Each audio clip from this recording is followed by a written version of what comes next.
धनबहादुर भट्ट, जो गण्डकी प्रदेश गोर्खा जिल्ला हुँदै यतिखेर नेपाली भलिबल जगतमा निकै लोकप्रिय भलिबल खेलाडी बनेका छन्। केही समय भविष्यको लागि गण्डकी प्रदेश गोर्खा जिल्लाका धनबहादुर भट्ट छेत्री यतिखेर नेपाली भलिबल जगतमा सम्पूर्ण दर्शकहरूको मनमुटु जित्दै लोकप्रिय खेलाडी बन्न सफल भएका छन्। र धनबहादुरको भलिबलको करियरको जीवनको कुरा गर्ने हो भने धनबहादुर भट्टमा सानैदेखि भलिबलमा रुचि थियो। पहाडमा जन्मिएका धनबहादुर भट्ट छेत्री सानो मजाको बल हुँदै आफ्नो भलिबल यात्रा सुरु गरेका थिए।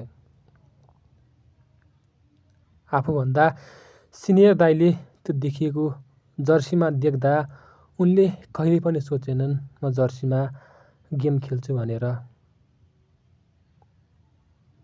र उनले नसोचेकै भलिबलमा खेल खेले र धनबहादुर भट्ट छेत्रीले जिल्ला हुँदै प्रदेश हुँदै यतिखेर नेपाली सेनामा कार्यरत छन्।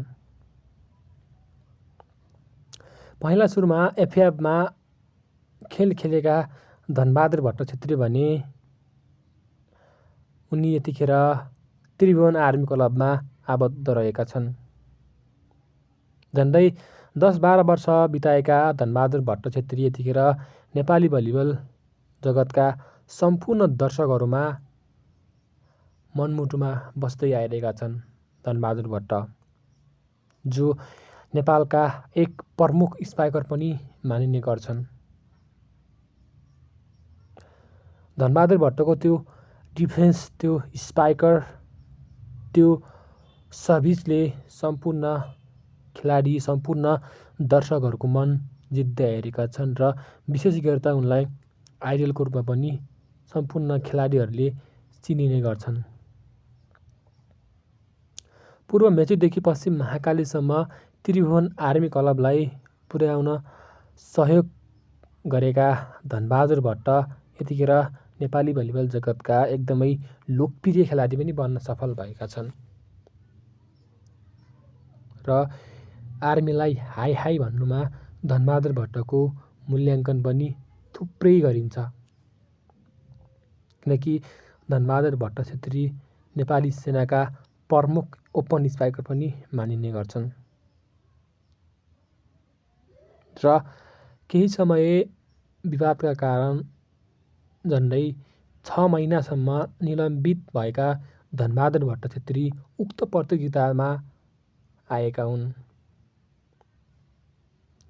र धनबहादुर भट्ट छेत्रीको तारिफै गर्न नसकिने खेल छ, जसले नेपालदेखि खेल खेलिसकेका छन् र अझै पनि खेल्ने जोस जागर छ उनीमाथि।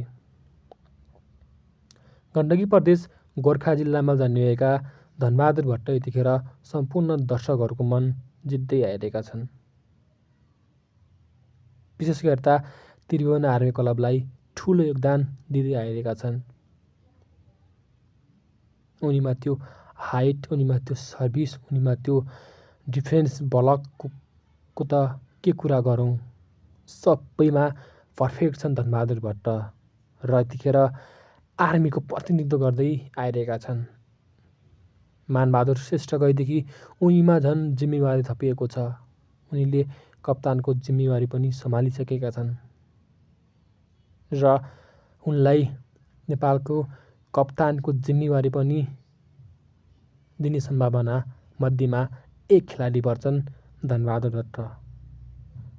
हस् त धनबहादुर भट्टको थोरै जानकारीको लागि यहाँहरूमा पुर्याएँ। भिडियो जस्तो लाग्छ त्यस्तै सल्लाह सुझाव दिन नभुल्नुहोला। जय भलिबल।